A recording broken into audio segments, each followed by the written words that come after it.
Hey, what's going on? This is Super Simple Fixes. Today we're going to be looking at how to change out a cabin air filter in a 2018 Honda Pilot. But before we get started, make sure you hit that like and subscribe button.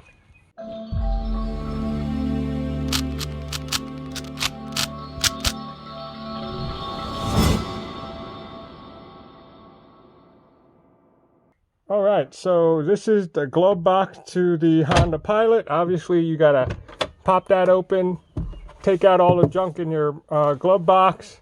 I'm going to reach down here, actually just right behind this black portion, squeeze it in.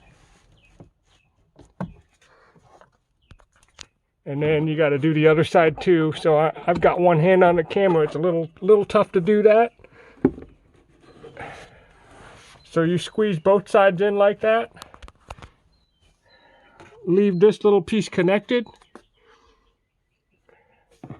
At this piece right here, I'm going to squeeze a tab. There's a little black tab on this side and a little black tab on this side. That allows me to pull this piece out. Again, it's a little tough doing it with one hand.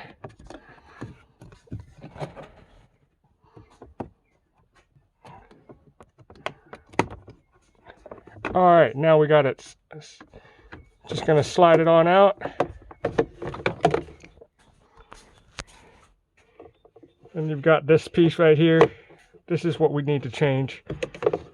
So, I don't know if they charge you like $75 to change a piece out like this, but it literally takes 2 seconds to do. I also have a video on how to change the cabin air filter on a Honda Accord, 2014 Honda Accord. Links down below. I'm just going to throw this out, put in a new one, pop it back in the same way that you took it out. Alright, thanks. If you have any questions, leave it down below. Otherwise, y'all have a great day.